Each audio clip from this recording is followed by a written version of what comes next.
Okay, so we are here again for the IR part, and IR part में we need to cover this SADC, that is Southern African Development Community. तो recently हमने देखा था कि CII exam bank का जो है regional conclave हुआ था, जिसमें इंडिया और साउथर्न अफ्रीका की ग्रोथ की पार्टनरशिप के बारे में बताया गया था. तो एसएडी है क्या? नेचर है कि इंटर गवर्नमेंटल ऑर्गेनाइजेशन है. इसमें 16 अफ्रीकन कंट्रीज़ हैं. ओरिजिन हुआ था किरका 1980 में. तो ये न्यूज़ में क्यों है? क्योंकि conclave serves as a platform for dialogues between India Southern African Development Community. तो Southern African Development Community goal इसका क्या है कि to further socio economic cooperation and integration as well as political and security cooperation among members.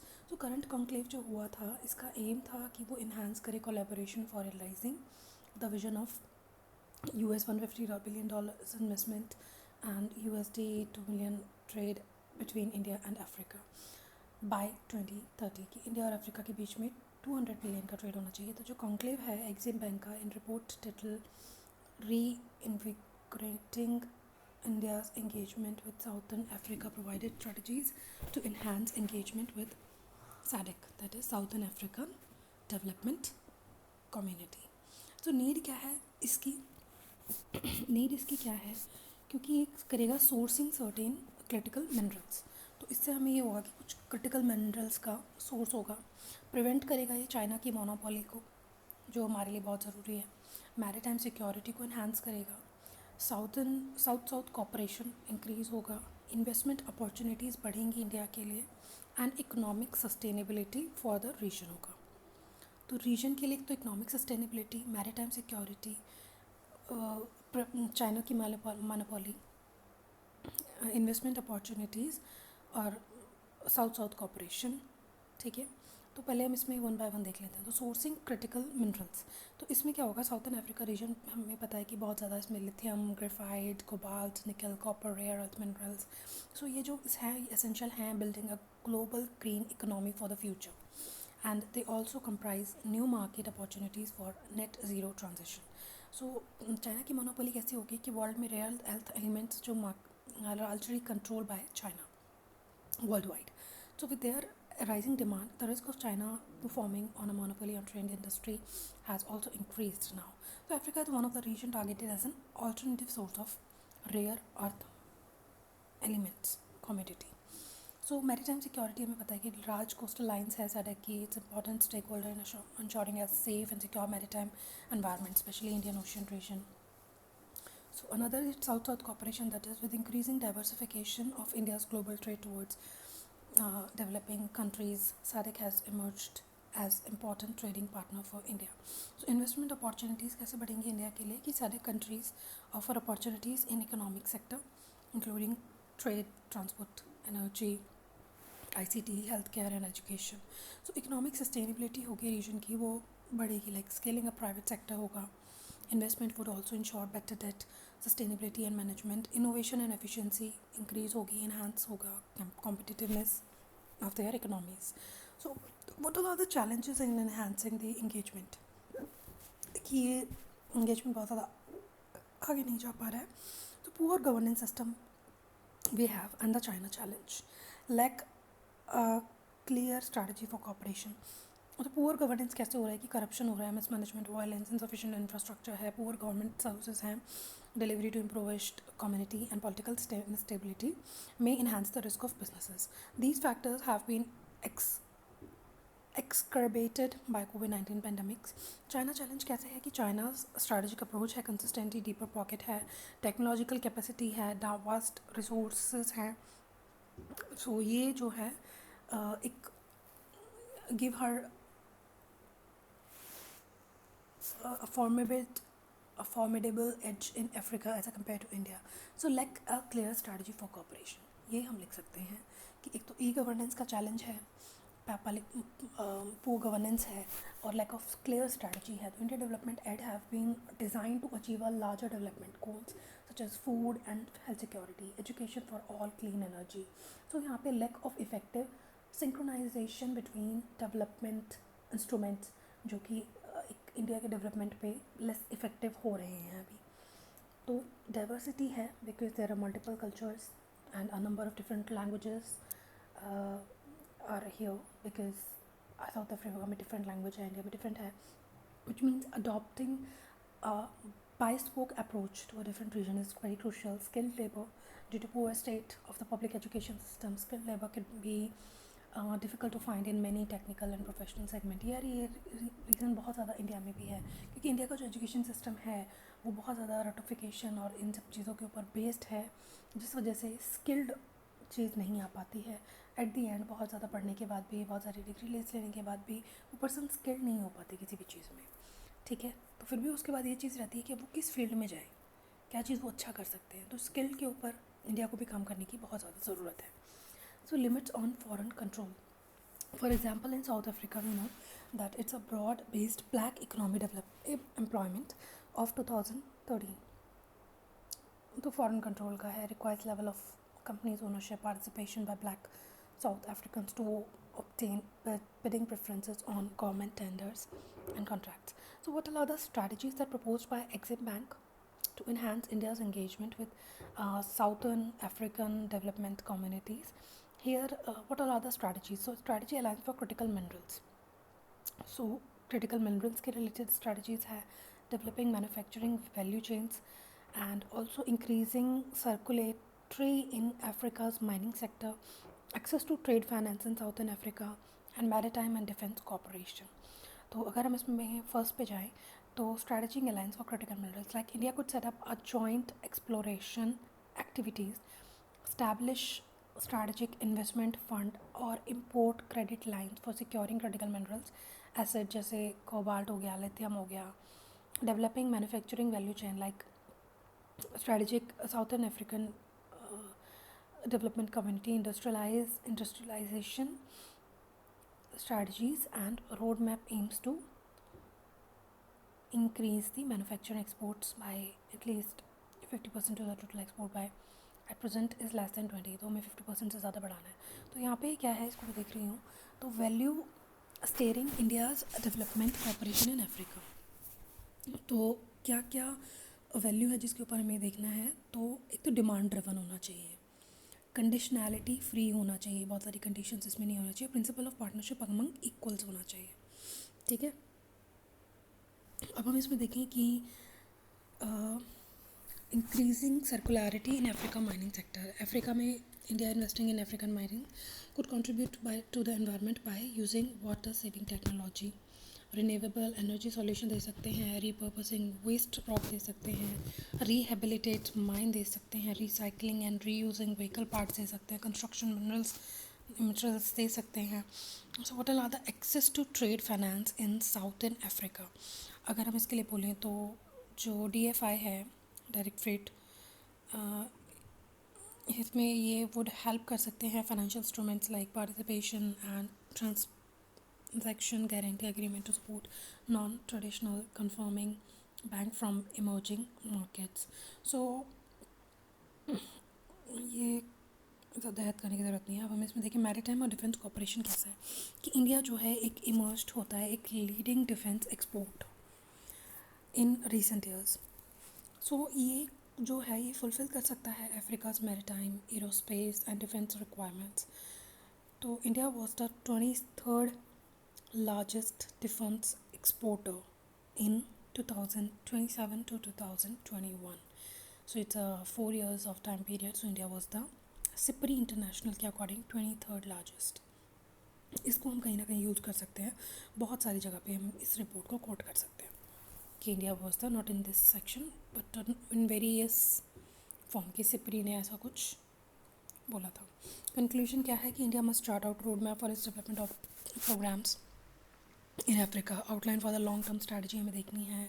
Doing so will become more important for India's in aftermath of the COVID-19 pandemic, given the harsh economic impact and resultant inability to keep increasing its development cooperation budget without any tangible outcomes. So here we have that initiatives for cooperation with African countries. तो Indian technical and economic cooperation programmes. तो अभी जो इसमें लिखे हुए हैं कि initiatives क्या क्या लिए थे कॉपरेशन के लिए। तो यहाँ पे हम देखें तो Indian technical and economic cooperation programme हुआ था। ये प्रोवाइड करता है technical assistance through human resource development.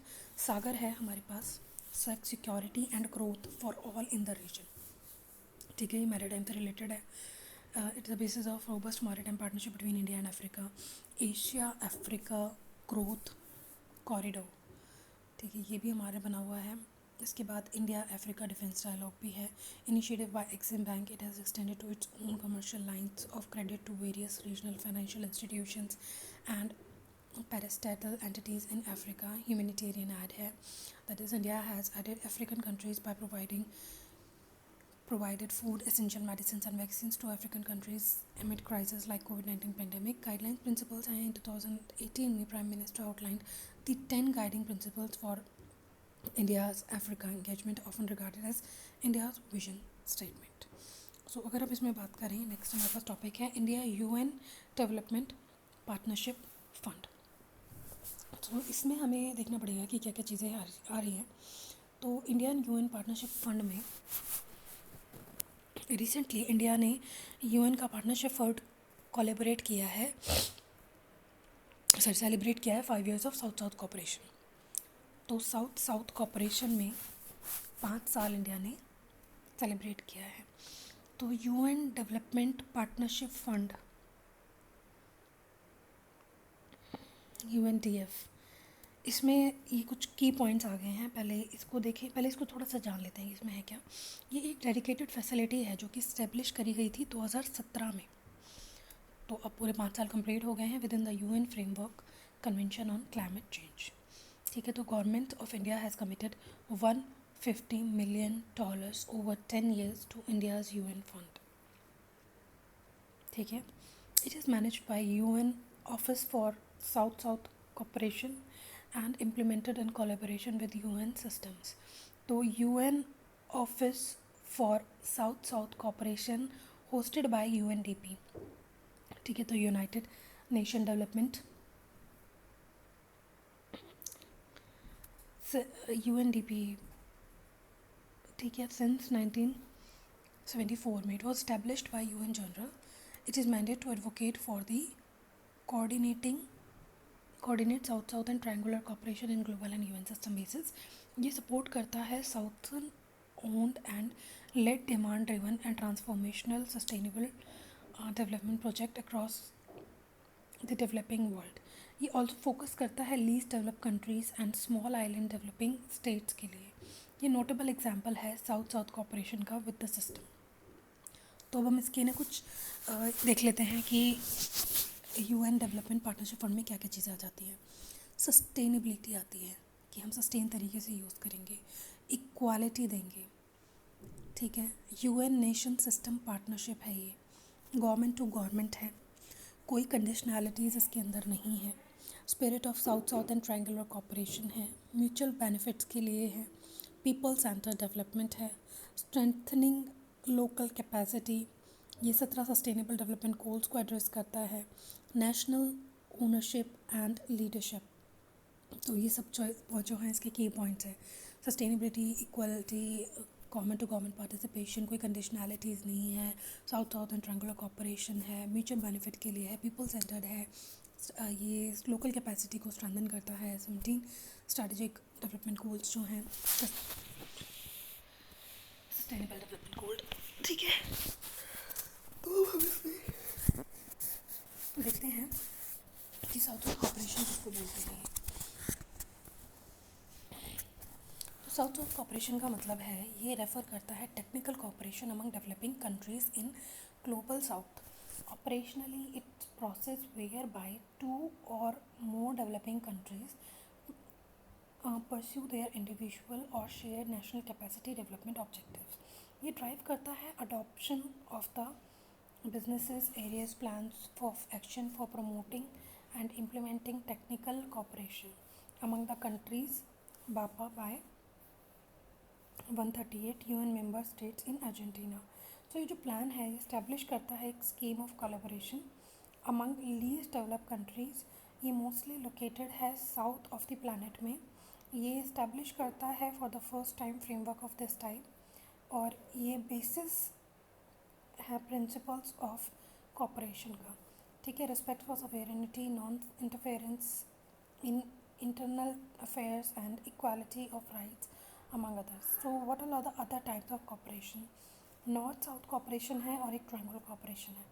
North south cooperation like which is a most traditional type of cooperation occurs when the developed countries supports economically or with another kind of resources as less favored one, for example with financial aid during a natural disaster or humanitarian crisis.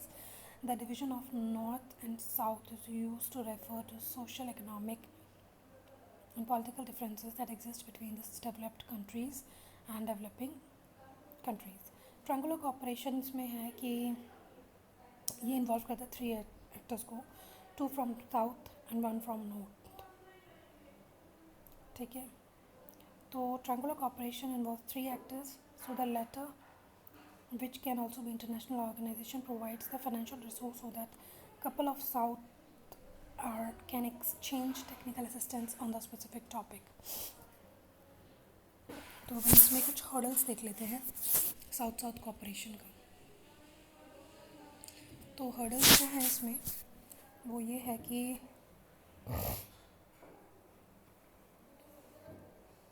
हाँ dominance है relatively developed में, जो relatively developed countries हैं उनका dominance है।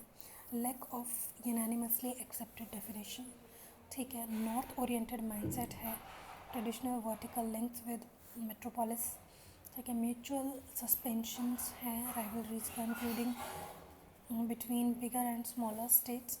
Lack of support from the multilateral institutions and international community, experience of working together and low level administrative barriers.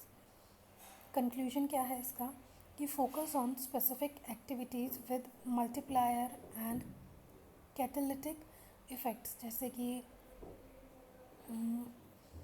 South south corporation institutionalism है, like promoting interaction between south south mechanism.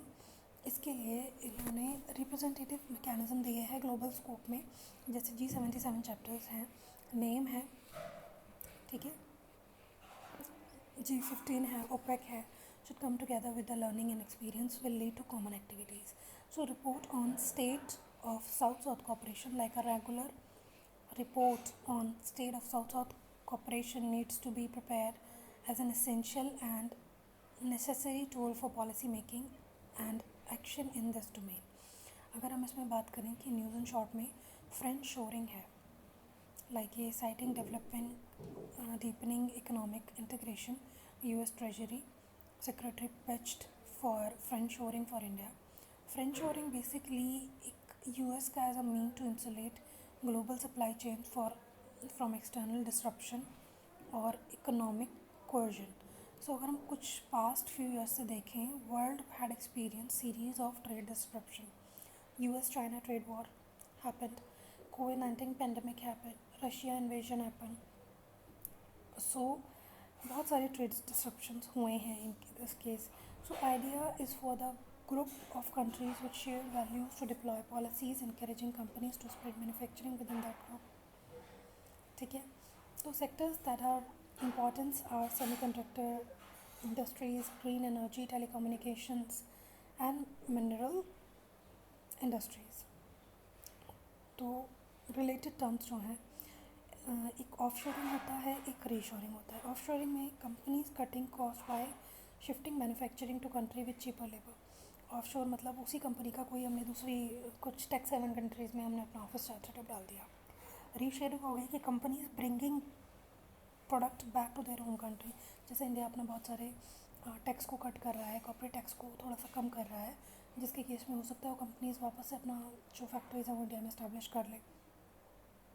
Significance क्या है French shoring का?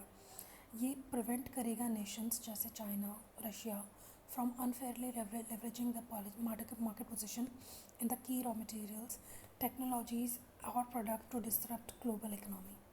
ये जो बहुत बड़ी बड़ी countries हैं इन्होंने बहुत ज़्यादा डिसरप्ट कर दी है पूरी वर्ल्ड की ट्रेड को उनके मार्केट पोजीशन को लेवरेज करेगा।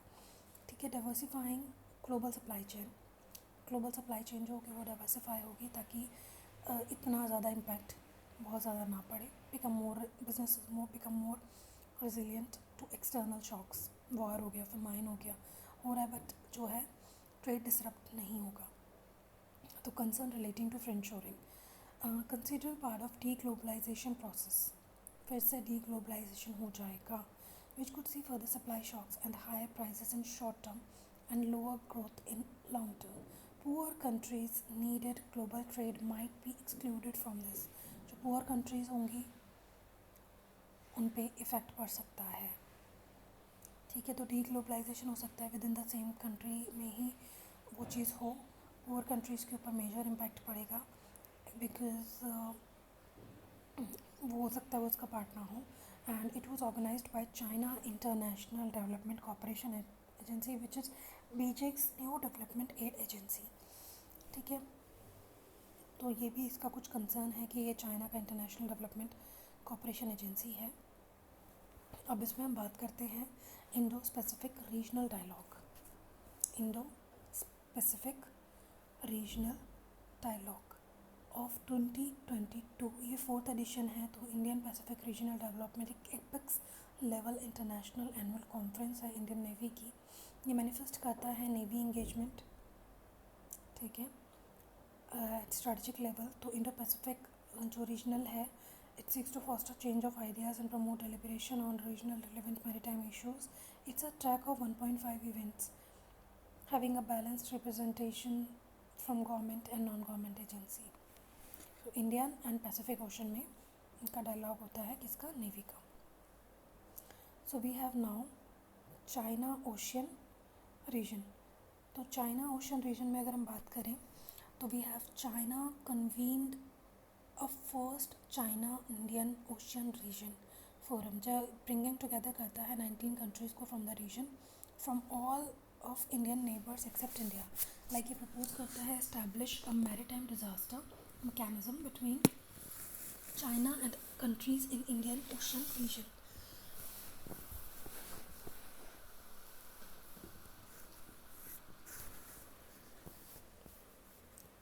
China and Indian Ocean region में ये फॉर्म है, तो 19 कंट्रीज़ को ये इकट्ठा ले आता है। ठीक है, इंडिया लेकिन इसमें नहीं है। तो भले ये चाइना और इंडियन ओशन है बट ये 19 कंट्रीज़ का, लेकिन India is not a part of it. Then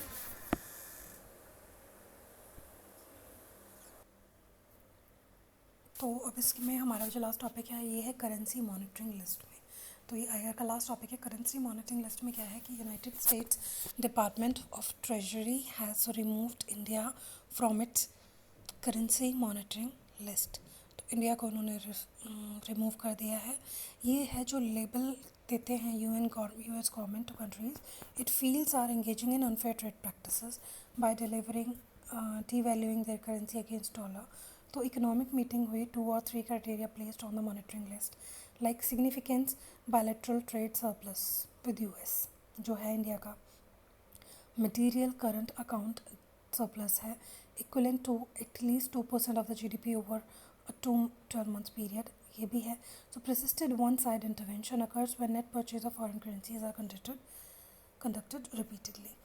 तो इन्होंने रिमूव कर दिया है हमें। तो ये क्वेश्चन आ सकता है कि करेंसी मॉनिटरिंग लिस्ट में अभी इंडिया है या नहीं है। तो करेंटली हैज़ बीन रिमूव्ड। तो it's a very good thing for India. Thank you.